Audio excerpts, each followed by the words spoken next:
ബലിപീഠത്തിൽ വീഴുന്ന കണ്ണുനീര് യാക്കോബായ സഭയുടെ അടിവാരം തോണ്ടിക്കളയും. അൺഫോർച്ചുനേറ്റ്ലി ഏറ്റവും കുറവ് ശുശ്രൂഷകർക്ക് വേതനം കൊടുക്കുന്ന ഒരു സഭയാണ് യാക്കോബായ സഭ. അപ്പൊ ഫ്രീ ആയിട്ട് കാണേണ്ട ഒരു ഷോ അല്ല വിശുദ്ധ കുർബാന. It is not a free show. So never attend a holy കുർബാനോ വിതൗട്ട് ആൻ ഓഫറിംഗ്. പക്ഷെ ഭണ്ഡാരത്തിൽ വീഴുന്ന പൈസ കണ്ണുനീരിന്റെ കാണിക്കയാണ്. That belongs to the priest, not to the parish. നിങ്ങൾ അവിടെ പള്ളിയിൽ ചെന്നിട്ട് ഈ ഭണ്ഡാരത്തിൽ പൈസ ഇട്ടിട്ട് അത് നിങ്ങൾ തന്നെ എടുത്തിട്ട് നിങ്ങൾ ചിരിച്ചോണ്ടിരുന്ന് അത് എണ്ണിയിട്ട് നിങ്ങൾ അതേപ്പറ്റി പ്ലാൻ ചെയ്തിട്ട് നിങ്ങൾ അവിടെ നിന്നിട്ട് കെട്ടം പണിയുക, നിങ്ങൾ എ സി വെക്കുക. അച്ഛൻ കൊച്ചിന് പനിയാകുമ്പോൾ ആശുപത്രി കൊണ്ടാൻ പറ്റാതെ തുണി നനച്ച് കൊച്ചിന്റെ ദേഹത്തോട്ടുണ്ട്. യാക്കോബ അല്ല, നീ ഏത് കൂടിയ കേസ് ഇട്ടാണെങ്കിലും നീയും നിന്റെ തലമുറകളും നശിച്ചു പോകും, രക്ഷപ്പെടത്തില്ല, മനസ്സിലായോ? ഗുണം പിടിക്കത്തില്ല. A commandment of Jesus Christ, യേശു ക്രിസ്തുവിന്റെ കൽപ്പനയാണ്. മനസ്സിലായോ? ഓരോ യാക്കോബക്കാരും ഇത് ഗൗരവമായിട്ട് ഇന്ന് എടുക്കണം. ഇത് പറയില്ല, അച്ഛന്മാരും പറയില്ല, പറഞ്ഞാലും കേൾക്കില്ല. അവനെ അടിച്ചൊതുക്കും, പണക്കൊതിയാണെന്നോ അല്ലെങ്കിൽ ഇവൻ അനാഥനാണെന്നോ ഒക്കെ മുദ്ര കുത്തപ്പെടും. ആര് പറയും? യാക്കോബ സഭയിൽ ആരും പറയത്തില്ല, കാരണം അവന്റെ പോക്കറ്റ് വേർക്കുന്ന കാര്യത്തിൽ അവൻ ഇടപെടത്തില്ല. മാനസാന്തരം എന്ന് പറഞ്ഞാൽ മാനസാന്തരം ഉണ്ടാകേണ്ടത് പേഴ്സനാണ്. പേഴ്സ് മാനസാന്തരപ്പെടാത്ത ഒരുത്തനും മാനസാന്തരപ്പെട്ടതല്ല. ആത്മീയനാണെന്ന് പറഞ്ഞു കഴിഞ്ഞാൽ പേഴ്സ് ആത്മീയനാണ്. Do you have a spiritual purse? Do you have a spiritual bank account? നിങ്ങൾ യാക്കോബക്കാർ തീരുമാനമെടുക്കും, ഞങ്ങളുടെ അച്ഛന്മാരുടെ കണ്ണുനീര് ഞങ്ങൾ ഒപ്പും, അവരുടെ കണ്ണുനീര് ഞാൻ ബലിപീഠത്തിൽ വീഴാൻ ഞങ്ങൾ അനുവദിക്കില്ല എന്ന് നിങ്ങൾ തീരുമാനമെടുത്താൽ നിങ്ങളുടെ കേസ് മാറിപ്പോവും, പള്ളിപിടുത്തവും എല്ലാ പ്രശ്നം മാറിപ്പോവും, നിങ്ങൾ വിരിയും. യാക്കോബക്കാരൻ, നിന്റെ അച്ഛൻ കരയുന്ന നീ കാണും, ആ ബലിപീഠത്തിൽ കണ്ണുനീര് വീഴുന്നുണ്ട്. അച്ഛന്റെ കണ്ണീരുപ്പുള്ള കുർബാനയാണ് നീ തിന്നേച്ചു പോണേ, നീ ഗതി പിടിക്കുക. ഈ ദാവീദ് പറയാണ്, ഞാൻ ബലി അർപ്പിച്ചെന്ന് പറഞ്ഞാൽ നിന്റെ വീട്ടിൽ കണ്ണുനീര് വീഴാൻ പാടില്ല. ഞാൻ രാജാവൊക്കെയാണ്, പക്ഷേ നിന്റെ വീട്ടിൽ എന്തുണ്ടാകാൻ പാടില്ല, എന്റെ ബലിയർപ്പണം കൊണ്ട് നിന്റെ വീട്ടിലൊരു കുറവുണ്ടാകാൻ. ഇപ്പൊ ആരുടെയും കണ്ണുനീര് ബലിപീഠത്തിൽ വീഴാൻ പാടില്ല എന്ന് ദാവീദിന് നിർബന്ധം ഉണ്ടായിരുന്നു. അത് പറയുമ്പോൾ നമ്മുടെ ഈ കുർബാനയിലും നമ്മൾ ചെയ്യേണ്ടത് അല്ലെങ്കിൽ ശ്രദ്ധിക്കേണ്ട ഒരു കാര്യം, ആ ബലിപീഠത്തിൽ ആരുടെയും കണ്ണുനീര് വീഴാൻ പാടില്ല. ബലിപീഠങ്ങളിൽ കണ്ണുനീര് അല്ലെങ്കിൽ വീഴുന്നത് ഒട്ടും ഭൂഷണമല്ല, യോഗ്യമല്ല. ബലിപീഠത്തിൽ ഒരിക്കലും കണ്ണുനീര് വീഴാൻ പാടില്ല. ചില ആളുകൾ കരഞ്ഞുകൊണ്ട് കുർബാന ചൊല്ലുന്നുണ്ട്. അതുകൊണ്ട് വലിയൊരു അതീവ ഭക്തിയുടെ ഇതായിട്ടാണ്. പ്രത്യേകിച്ച് ഈ യാക്കോബായ കുർബാനയിൽ ഒരു മെലോഡിയസ് ആയിട്ടും അല്ലെങ്കിൽ ഒരു പാത്തയോസ് ആയിട്ടൊക്കെ ചൊല്ലുന്ന ഭാഗങ്ങളൊക്കെ ഉണ്ട്. ഒരു ഭക്തി നിർഭരമായിട്ട് ഇങ്ങനെ. ഒരിക്കലും കരയാൻ പാടില്ലെന്നാണ് പിതാക്കന്മാർ പറഞ്ഞിട്ടുള്ളത്. കുർബാന ഇറ്റ്സ് എ സെലിബ്രേഷൻ. നമ്മൾ ആരെങ്കിലും അച്ഛന്മാർ കരഞ്ഞു കുർബാന ഇല്ലാതെ അന്ന് ഹിറ്റാ, ഡബിൾ ഹിറ്റാണ്. നമ്മൾ ചിന്തിക്കുന്നത് എന്തോ മോർ സ്പിരിച്വൽ ആണ്. കരയരുതേ. ഇപ്പൊ നിങ്ങൾ ചിന്തിക്കുന്നില്ല, ഇയാൾ മണ്ടത്തര പറയുന്നത്. എനിക്കറിയാം നിങ്ങൾ അങ്ങനെ ചിന്തിക്കുന്നു. കാരണം ഈ you are thoroughly indoctrinated at the grass root level. അതാണ് ഈ പ്രശ്നേ. ഇപ്പൊ നിങ്ങൾ എനിക്കറിയാം ഇയാൾ മണ്ടത്തരാണ്. ഇപ്പൊ കരഞ്ഞു കുർബാനയില്ല. No, never do that. Celebrate ചെയ്യാണ് കുർബാന, സെലിബ്രേറ്റ് ചെയ്യാണ്. സെലിബ്രേഷൻ. അപ്പൊ ഈ സെലിബ്രേഷനിൽ അവിടെ കണ്ണുനീരിന്റെ പ്രസക്തിയിൽ അവിടെ കരയാൻ പാടില്ല. നിങ്ങൾ കരഞ്ഞുകൊണ്ട് കുർബാനയിൽ. ഇപ്പൊ പല ബലിപീഠങ്ങളിലും ഇപ്പൊ യാക്കോബായ സഭയെ പറ്റി ഞാൻ പറയുന്നത്, ഇപ്പൊ ആ സഭയെ പറ്റി പറയാം. യാക്കോബായക്കാരും എന്നോട് അതുകൊണ്ട് പിണങ്ങോ ഇടറോ ഒന്നും ചെയ്യരുത്. യാക്കോബായ സഭയുടെ പല ബലിപീഠങ്ങളുടെയും വിരിക്കൂട്ട് കണ്ണുനീരിനാൽ നനഞ്ഞ് ഉപ്പ് പിടിച്ചിരിക്കുന്നത്. അത് വളരെ ദുഃഖകരമായ ഒരു കാര്യമാണ്. യാക്കോബായ സഭയുടെ സിനഡൊക്കെ ഈ കാര്യത്തിൽ സത്വര ശ്രദ്ധ പതിപ്പിക്കണം. യാക്കോബായ സഭ ആ കാര്യത്തിൽ വളരെ വളരെ ശുഷ്കാന്തിയുള്ള ഒരു നേതൃത്വമാണ് സഭയ്ക്കുള്ളത്. ആ കാര്യത്തിൽ എനിക്ക് നേരിട്ട് ബോധ്യമുള്ളതാണ്. പക്ഷെ ഈ ഒരു കാര്യം കൂടെ ചിന്തിക്കണം. കാരണം ബലിപീഠങ്ങൾ നനയുന്നു. അത് അതിക്ക് മേൽക്കൂരയ്ക്ക് ചോർച്ച ഉള്ളതുകൊണ്ടോ മധുവായിക്ക് ചോർച്ച ഉള്ളതുകൊണ്ടോ അല്ല. പക്ഷെ ബലിപീഠങ്ങളിൽ വിരിക്കൂട്ടിൽ കണ്ണുനീര് വീഴുന്നുണ്ട് പല അച്ഛന്മാരുടെയും. കാരണം പല അച്ഛന്മാർക്കും ജീവസന്ധാരണത്തിന് ആവശ്യമായ ഒരു വരുമാനം ആ ബലിപീഠത്തിൽ നിന്ന് കണ്ടെത്തുവാൻ കഴിയുന്നില്ല എന്നുള്ളതാണ്. അതിന് രണ്ടു കാരണങ്ങളുണ്ട്. ഹിസ്റ്റോറിക്കലായിട്ട്, ചരിത്രപരമായിട്ട് ചില കാര്യങ്ങളുണ്ട്. പഴയ കാലത്ത് ഈ സുറിയാനി സഭയിൽ പുരോഹിതന്മാരാവുക എന്ന് പറഞ്ഞാൽ നല്ല തറവാടികളാണ് പുരോഹിതന്മാരാകുന്നത്. ഭൂസ്വത്തുള്ളവരായിരിക്കും ആ തറവാടുകളിലൊക്കെ. നല്ല ഭൂസ്വത്തുള്ള, നല്ല ചുറ്റുപാടുള്ള കുടുംബങ്ങളിൽ നിന്ന്, ആഠ്യതയുള്ള തറവാടുകളിൽ നിന്ന് ഒക്കെയാണ് അന്ന് അച്ഛന്മാർ വന്നിരിക്കുന്നത്. അച്ഛൻ ഉണ്ടാകുക എന്ന് പറഞ്ഞാൽ തന്നെ വലിയ അഭിമാനമാണ്. അത് പ്രത്യേകിച്ച് അച്ഛന്മാരൊക്കെ പരമ്പരയായിട്ടാണ്. ഒരു കുടുംബത്തിൽ അച്ഛനുണ്ടെങ്കിൽ അച്ഛന്റെ മകൻ അച്ഛനായിരിക്കും, മകൻ അച്ഛനായിരിക്കും. ഈ കത്തോലിക്കരുടെ അച്ഛന്മാരെ പോലെ വന്ധീകരിക്കപ്പെട്ട അച്ഛന്മാരല്ലല്ലോ. നമുക്ക് സന്താനപുഷ്ടിയുള്ള അച്ഛന്മാരായതുകൊണ്ട് കുടുംബപരമായിട്ട് പിന്തുടർച്ചയുണ്ട് അച്ഛന്മാർക്ക്. പുരോഹിതന്മാർക്ക് മക്കളുണ്ടാകണം, അതാണ് ശരിയായ രീതി. പുരോഹിതനാകുന്നവനെ വിവാഹം വിലക്കുകയും അവന് മക്കളുണ്ടാകാൻ പാടില്ല. ലെജിറ്റിമേറ്റ് ചിൽഡ്രൻ, അല്ലാതെ കുഴപ്പമില്ല. അപ്പൊ അങ്ങനെ ഉണ്ടാകാൻ പാടില്ല. അതൊക്കെ ഒരു കത്തോലിക്ക രീതിയാണ്. അപ്പൊ നമ്മൾ അതിലേക്ക് പോകുന്നില്ല. ഞാൻ പറഞ്ഞത്, ഈ അച്ഛന്മാർക്ക് വളരെ സാമ്പത്തികമായിട്ടൊക്കെ ഔന്നത്യമുള്ള കുടുംബങ്ങളിൽ നിന്നായിരുന്നു പഴയ കാലത്ത് ഈ സുറിയാനി സഭയിൽ അച്ഛന്മാർ വന്നിരിക്കുന്നത്. ഞാൻ പള്ളിയിൽ ഒരു ആവശ്യം വന്നാൽ 10 രൂപ അങ്ങോട്ട് കൊടുക്കാൻ എന്ന് പറഞ്ഞാൽ പള്ളിയിൽ വരുന്ന ആളുകളുടെ എന്തെങ്കിലും മേടിക്കേണ്ട ഒരു അവസ്ഥ അവർക്കില്ലായിരുന്നു പഴയ കാലത്ത്. അങ്ങനെ പിന്നെ എന്തെങ്കിലും കൊടുത്താൽ അത് ദൈവനാമത്തിൽ കിട്ടുന്നു എന്നുള്ളതല്ല. അവർക്ക് അത് ഡിപ്പെൻഡ് ചെയ്തല്ല അവർ ജീവിച്ചിരുന്നത് എന്നർത്ഥം. ഈ വളരെ അടുത്തൊരു കാലം വരെയും അങ്ങനെയൊക്കെ ആയിരുന്നു. പിന്നീട് വന്നു കഴിഞ്ഞപ്പോൾ ഈ അച്ഛന്മാർക്ക് ഈ എന്തെങ്കിലുമൊക്കെ മിക്കവാറൊക്കെ പള്ളിയിൽ നിന്ന് ജോലിയോ സ്കൂളിൽ അധ്യാപകരായിട്ടോ ഒക്കെ കിട്ടുമായിരുന്നു. അപ്പൊ അങ്ങനെയും അവർക്കൊരു സാധ്യത ഉണ്ടായിരുന്നു. ഇത് വളരെ പ്രധാനപ്പെട്ട ഒരു കാര്യമാണ്. പക്ഷെ ഇന്നത്തെ ഒരു സ്ഥിതി എന്ന് പറഞ്ഞു കഴിഞ്ഞാൽ ഈ അച്ഛന്മാരായിരിക്കുന്ന ആളുകൾ അതിൽ നിന്ന് തന്നെ അവരുടെ ജീവസന്ധാരണം നടത്തേണ്ടതായിട്ട് വരുന്നു. അൺഫോർച്ചുനേറ്റ്ലി ഏറ്റവും കുറവ് ശുശ്രൂഷകർക്ക് വേതനം കൊടുക്കുന്ന ഒരു സഭയാണ് യാക്കോബായ സഭ. അത് യാക്കോബായക്കാർക്ക് ഒട്ടും ഭൂഷണമല്ല. യാക്കോബായക്കാർ അത്ര ദരിദ്രവാസികളോ കൊള്ളരുതാത്തവരോ ഒന്നുമല്ല. അപ്പൊ ഞാൻ അതേപ്പറ്റി മനസ്സിലാക്കുമ്പോൾ എന്തുകൊണ്ട് എന്ന് ചോദിച്ചാൽ ഒറ്റ ഉത്തരവേ എനിക്ക് കിട്ടിയുള്ളൂ: ലാക്ക് ഓഫ് എഡ്യൂക്കേഷൻ. ഈ അച്ഛന്മാർക്ക് പണം കൊടുക്കണം, മികച്ച വേതനം കൊടുക്കണം എന്നുള്ളതിനെ പറ്റി ഒരു ആത്മീക ബോധവൽക്കരണം യാക്കോബായക്കാർക്ക് കിട്ടിയിട്ടില്ല. അത് പതറ്റിക്കായ ഒരു കാര്യമാണ്. എന്നാൽ പെന്തക്കോസ്തുകാർക്ക് ആ കാര്യത്തിൽ നല്ല ഒരു വെളിപ്പാടുണ്ട്. നിങ്ങൾക്കറിയാവോ, 10 വീട്ടുകാർ മാത്രമുള്ള ഒരു പെന്തക്കോസ്തു കൂടിവരവിൽ പാസ്റ്ററായിട്ട് ശുശ്രൂഷിക്കുന്ന ആള് ഒരു 250 വീട്ടുകാരുള്ള യാക്കോബായ പള്ളിയിലെ അച്ഛനേക്കാൾ ഗംഭീരമായിട്ടാണ് ജീവിക്കുന്നത്. വളരെ ലജ്ജാകരമായ കാര്യമാണ്. നിങ്ങൾക്ക് തിരക്കി അന്വേഷിച്ചറിയാവുന്നതാണ്. ഇവിടെ അമേരിക്കയിലെ പെന്തക്കോസ്തുകാരുടെ കൂടിവരവുകളിലൊക്കെ ഇപ്പൊ ഞാൻ താമസിക്കുന്നതിന് തൊട്ടടുത്തുള്ള മലയാളി പെന്തക്കോസ്തുകാരുടെ പാസ്റ്റർക്ക് $14,000 മാസ ശമ്പളം. അതുകൂടാതെ അദ്ദേഹത്തിന് ഇൻഷുറൻസും താമസിക്കാൻ വീടും കൊടുത്തിട്ടുണ്ട്. നിങ്ങളൊന്ന് ചിന്തിച്ചു നോക്ക്. ഇനി അമേരിക്കയിലെ യാക്കോബായക്കാര് അച്ഛന്മാർക്ക് കൊടുക്കുന്ന ശമ്പളം എത്രയാണെന്ന് അവർ തമ്മിൽ പറഞ്ഞ് ബോധ്യപ്പെടുക. അപ്പൊ ഒരു കേരളത്തിലെ ശമ്പളം എത്രയാണ് കൊടുക്കുന്നതെന്ന് ഓരോരുത്തരും ചിന്തിക്കുക. അതുകൊണ്ട് ഒരു അച്ഛൻ എങ്ങനെ ജീവിക്കാൻ പറ്റും? അപ്പൊ അച്ഛന്റെ കൊച്ചിന് ഒരു പനി വന്നാൽ ഇന്നത്തെ സ്ഥിതിയിൽ എത്ര രൂപയാവും? അപ്പൊ ഇതെങ്ങനെയാണ് ഇത് നിർവഹിക്കാൻ പറ്റുന്നത്? അപ്പൊ ഡീസന്റ് ആയിട്ട് എങ്ങനെ ഇതിനെ മെയിൻറ്റെയിൻ ചെയ്യും? ഈ കാര്യം ഗൗരവമായിട്ട് ചിന്തിക്കേണ്ടതാണ്. അപ്പൊ കഴിഞ്ഞ ദിവസം എന്നോട് ഒരാൾ പറഞ്ഞു അതിനുള്ള വരുമാനമില്ല. ഞാൻ പറഞ്ഞു, എങ്കിൽ നിങ്ങൾ എല്ലാ ഞായറാഴ്ച എന്തിനാണ് കുർബാന വെക്കുന്നത്? നിങ്ങൾക്ക് എല്ലാ ഞായറാഴ്ചയും കുർബാന വെക്കണം, ഇതെല്ലാം കൃത്യമായിട്ട് നടത്തണം എന്നൊക്കെ തോന്നുകയാണ്. അപ്പൊ അങ്ങനെയാണെങ്കിൽ നിങ്ങൾ 2 പള്ളിക്ക് ഒരച്ഛന്മാരെ വെച്ചിട്ട് ഒന്നിടവിട്ട ഞായറാഴ്ച കുർബാന വെക്കുക. ഈ ഞായറാഴ്ച ഉള്ള അപ്പുറത്തെ പള്ളിയിലോട്ട് പോയിട്ട് കുറച്ച് ദൂരെ സഞ്ചരിക്കണമെന്നല്ലേ ഉള്ളൂ. അപ്പൊ അച്ഛൻ 2 പള്ളിക്കാരോടെ കൂട്ടി ഡീസന്റ് ആയിട്ട് ശമ്പളം കൊടുക്കുക. ഇതൊക്കെ പരിഗണിക്കാവുന്നതാണ്. കാരണം അല്ലെങ്കിൽ ഇതൊരിക്കലും നിലനിൽക്കില്ല. ഇതൊരു വലിയ നാശത്തിലേക്കാണ് പോകുന്നത്. കാരണം ബലിപീഠത്തിൽ കണ്ണുനീര് വീഴുന്നു. ബലിപീഠം ഒരിക്കലും കണ്ണുനീര് അണിയാനുള്ളതല്ല. അവിടെ ഒരിക്കലും കണ്ണുനീര് വീഴാൻ പാടില്ല. ഇത് ദാവീദിന്റെ ഹൃദയത്തിൽ ഈ വെളിപ്പാടുണ്ടായിരുന്നു. അതുകൊണ്ടാണ് ദാവീദ് പറഞ്ഞത്, ഞാൻ പണം തന്നിട്ട് ഇത് മേടിക്കുള്ളൂ, ഫ്രീ ആയിട്ട് ഞാൻ ഇത് എടുക്കത്തില്ല. അപ്പൊ ഫ്രീ ആയിട്ട് കാണേണ്ട ഒരു ഷോ അല്ല വിശുദ്ധ കുർബാന. It is not a free show. അത് ഫ്രീ ആയിട്ട് കാണാൻ വേണ്ടി നിങ്ങൾ പല ആളുകളും പോകുന്നു എന്നുള്ളത് വളരെ ദയനീയമാണ്. So never attend a holy കുർബാനോ വിത്തൗട്ട് ആൻ ഓഫറിംഗ്. അത് എന്ത് കാരണവശാലായാലും. You may have thousands of reasons. നിങ്ങൾക്ക് നൈസ് ആർഗ്യുമെന്റ്സ് കാണും, ഒത്തിരി ന്യായങ്ങൾ നിങ്ങൾക്ക് പറയാൻ കാണും. പക്ഷെ അതൊന്നും ഒരു എക്സ്ക്യൂസ് അല്ല. ഇവിടെ രാജ്യം ഭരിക്കുന്ന രാജാവാണ്. അദ്ദേഹത്തിന് ബലിയർപ്പിക്കാനെന്ന് പറഞ്ഞപ്പോൾ വളരെ സന്തോഷത്തോടെ ആണ് ഓർണാൻ പറയുന്നത്, എടുത്തു, ഒന്നും വേണ്ട എന്റെ രാജാവ്, അങ്ങ് ഇത് എടുത്തതിന് എനിക്ക് സന്തോഷം. നോ. അപ്പൊ ഈ ചില പള്ളിയിൽ എങ്ങനെയാണെന്ന് ചോദിച്ചു കഴിഞ്ഞാൽ ഈ കുർബാനപ്പണമൊക്കെ വന്നു കഴിയുമ്പോൾ ഈ ബലിപീഠത്തിന് വേണ്ടിയാണ് ഈ കുർബാനപ്പണം കൊടുക്കുന്നത്. ഒരു പള്ളിയുടെ കേന്ദ്രം എന്താണ്? ഒരു ഇടവകയുടെ കേന്ദ്രം നിങ്ങൾക്കറിയാം. ഒരു ഇടവകയുടെ കേന്ദ്രം എന്താണെന്ന്? ഒരു ഇടവകയുടെ കേന്ദ്രം അതിന്റെ സ്കൂള്, വെയിറ്റിംഗ് ഷെഡ്, മൂത്രപ്പര, ഇതൊന്നുമല്ല. അതിന്റെ കേന്ദ്രം ആ ത്രോണോസാണ്.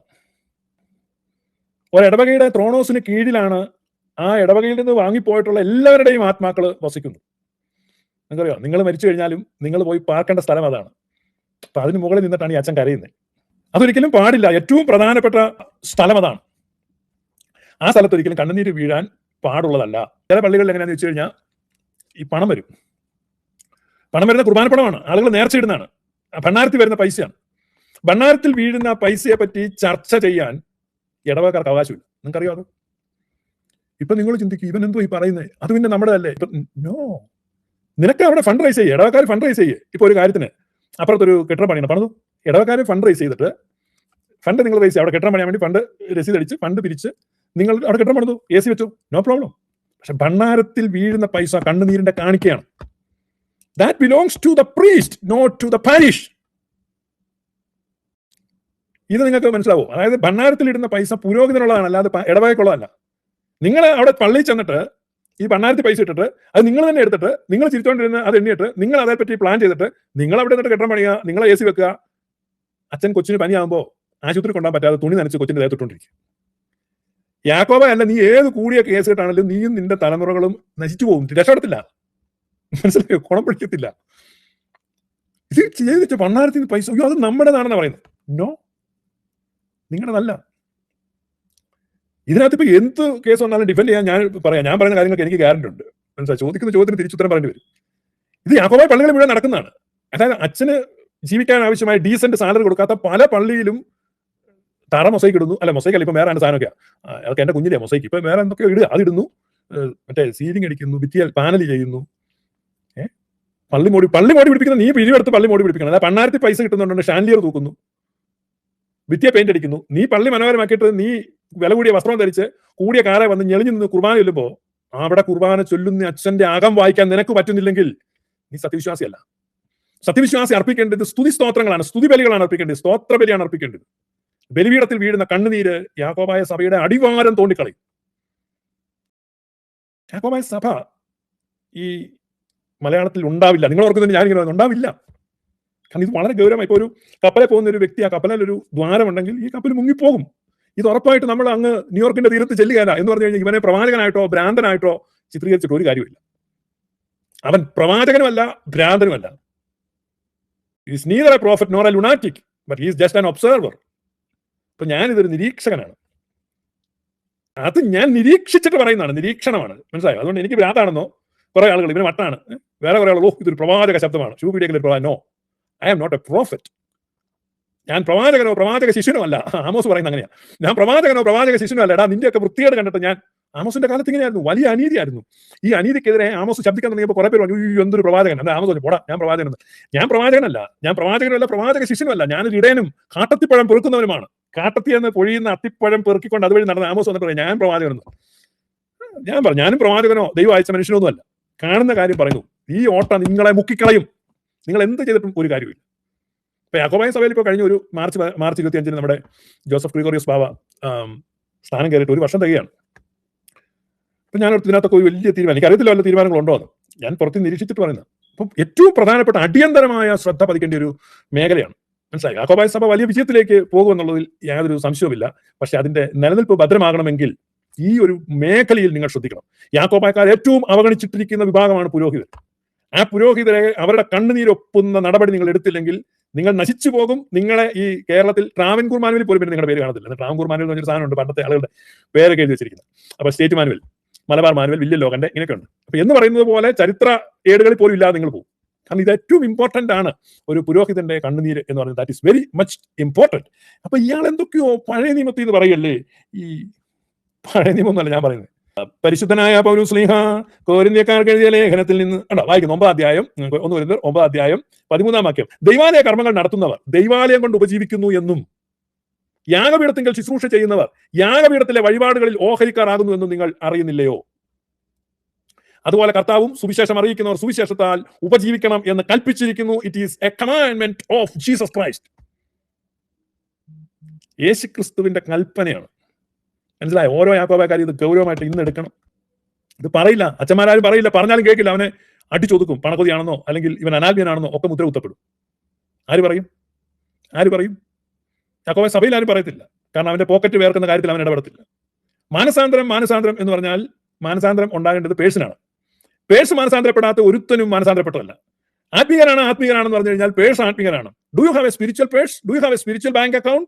അമേരിക്കയിലെ പള്ളികളിലെ $1 സ്വതന്ത്രമായിട്ട് ഇടുന്നത് ആളുകളെ. ഞാൻ പറഞ്ഞതെന്ന് വെച്ചാൽ നിങ്ങളുടെ പേഴ്സ് മാനസാന്തരപ്പെട്ടോ ഇല്ലയോ? നിങ്ങളുടെ പേഴ്സ്. ഞങ്ങൾ പെന്തക്കോസ് വലിയൊരു ഉണർവുണ്ടായി ഒരു സ്ഥലത്ത്, ഭയങ്കര ഉണർവാണ്. അപ്പം ഞങ്ങളുടെ ഒരു സീനിയർ പാസ്റ്റർ അവിടെ തിരിക്കുക. അപ്പൊ എല്ലാവരും ചെന്ന് പുള്ളിയോട് പറഞ്ഞു, അന്നത്തെ കാലത്ത് അപ്പച്ചാന്ന് പറയും. അപ്പച്ചോ ഭയങ്കര ഉണർവാണ്. പാസ്റ്റർ എവിടെയാടാ ഇന്ന് സ്വത്രാഴ്ച വല്ലതും കൂടിയോ? എന്നാൽ സ്വത്രാഴ്ച ഒന്നും കൂടിയില്ല. അപ്പൊ കയ്യടി ഡ്രമ്മടിയൊക്കെ ഒച്ച കൂടി, ഇതാ ഉണർവെന്ന് പറഞ്ഞു.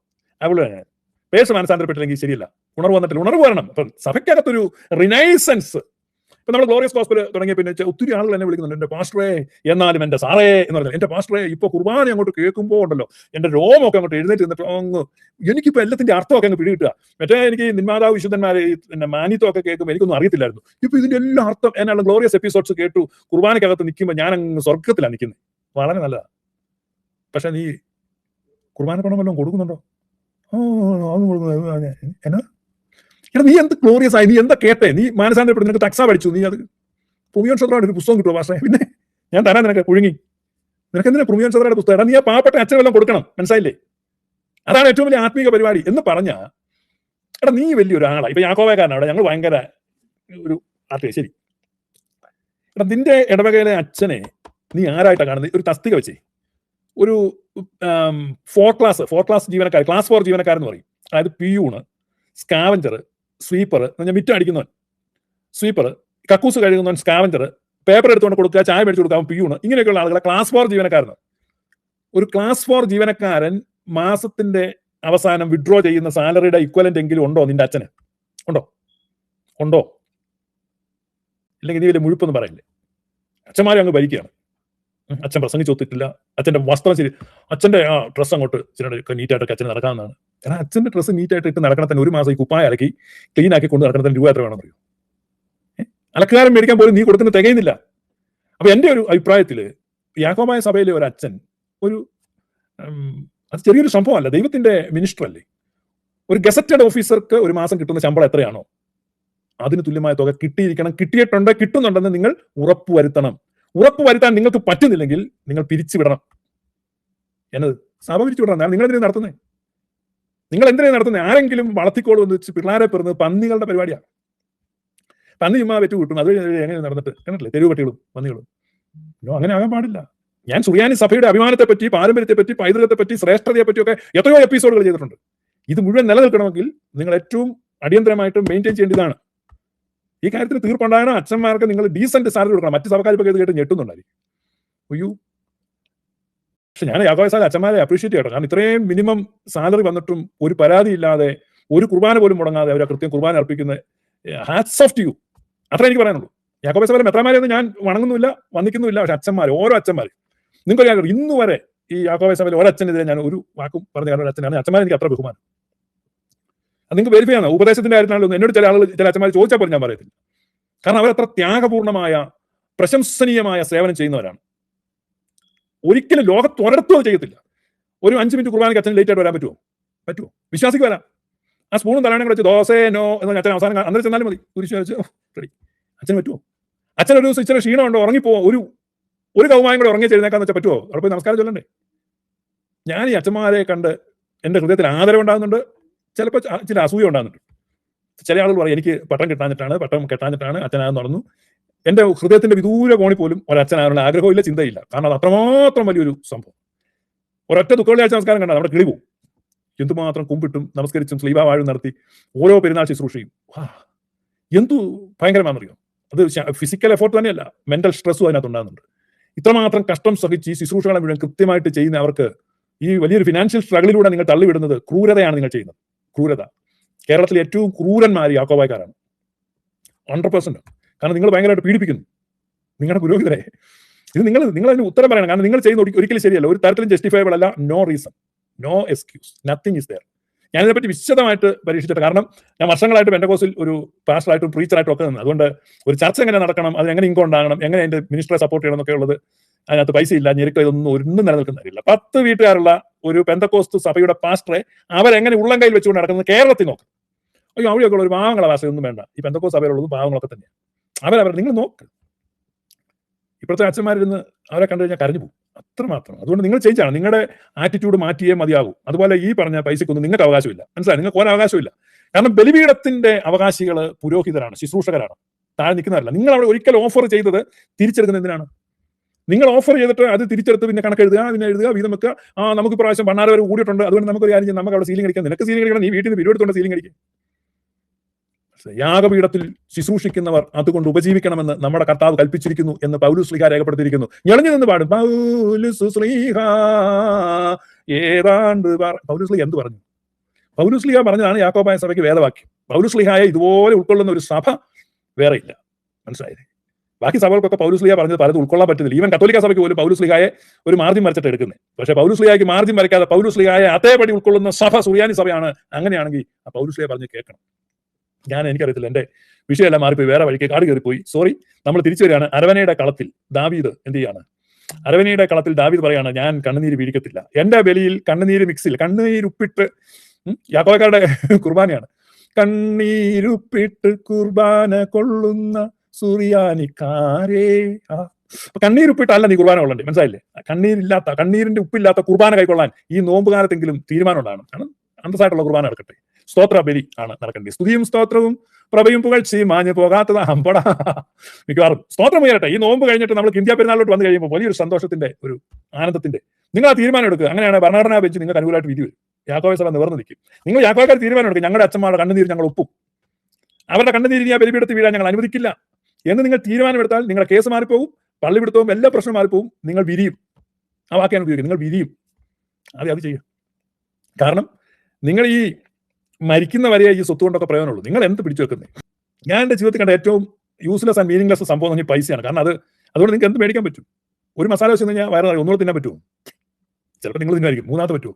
അപ്പൊ നമുക്ക് എന്തുമാത്രം പണം വേണം, എന്തുമാത്രമല്ല, പക്ഷെ എല്ലാം ആ ശ്വാസം അങ്ങോട്ട് പോകുന്നതോടെ എല്ലാം പോയി. കോൺഫിഡന്റ് റോയ്ക്ക് 10,000 കോടി രൂപ ഉണ്ടായിരുന്നു, അവസാനം പുള്ളി മരിച്ചു, മലച്ചു. ചന്ദനം കൊണ്ടാ പെട്ടി ഉണ്ടാക്കി. എനിക്ക് അത്ര വിശ്വാസമൊന്നുമില്ല. ചന്ദന പല്ലക്കിൽ വീടു കാണാൻ വരും, ചന്ദനത്തിന്റെ പെട്ടിയാണെന്ന് കണക്കി വന്നിട്ടുണ്ട്. ആ പെട്ടി ചന്ദനമൊന്നുമല്ല, എന്തോ പാഴുതടി വെച്ചിട്ട് അത് ചെറിയ കൃത്രിമൊക്കെ നടത്തി ചന്ദനത്തിൽ പിന്നെ കുഴി വെക്കാനാ ചന്ദനം. ഇനിയിപ്പോ ചന്ദനം ആണെ തന്നെ മാക്സിമം ഒരു ചന്ദനപ്പെട്ടിയാണ് അയാൾക്ക് കിട്ടിയത്. അവിടെ കൊണ്ട് തീർന്നു. അപ്പൊ അങ്ങനെ ഈ പണത്തിന്റെ ഉപയോഗശൂന്യത എല്ലാം മനസ്സിലാക്കിയ നിന്റെ അപ്പനും നിന്റെ അപ്പൂപ്പനും നിന്റെ അളിയനും അമ്മാച്ചനും എല്ലാം കൂടെ എവിടെ ഇരിപ്പുണ്ട്? ആ ത്രോണോസിന്റെ കീഴിൽ ഇരിപ്പുണ്ട്. ആ ത്രോണോസിൽ നിന്ന് കുർബാന ഇരുന്ന് ഈ അച്ഛനാണ് കരയുന്നത്. അപ്പൊ ഈ യാഗപീഠത്തിന്റെ കീഴിലിരിക്കുന്ന ആത്മാക്കൾ അങ്ങോട്ടും ഇങ്ങോട്ടും ചോദിക്കും, അയ്യോ നമ്മുടെ അച്ഛനല്ലേ കരയുന്നത്, അയ്യോ അച്ഛൻ എന്തിനാ കരയുന്നത്? അപ്പോൾ അച്ഛന്റെ കൊച്ചിന് പനിയാ. കൊച്ചിന് പനിയാണ് എന്തിനാ കരയുന്നത്? ആശുപത്രി കൊണ്ടുപോകാൻ വരെ അച്ഛന് കാശില്ല. അച്ഛനാകെ 12,000 രൂപ മാസം കിട്ടുന്നത്, കൊച്ചിനെ കൊണ്ട് ആശുപത്രി പോകണം 1,500 രൂപ വേണം. യാക്കോബക്കാരാ, നിന്റെ അച്ഛൻ കരയുന്നത് നീ കാണണം. ആ ബലിപീഠത്തിൽ കണ്ണുനീര് വീഴുന്നുണ്ട്. അച്ഛന്റെ കണ്ണീരുപ്പുള്ള കുർബാനയാണ് നീ തിന്നേച്ചു പോണേ. നീ ഗതി പിടിക്കുകയില്ല.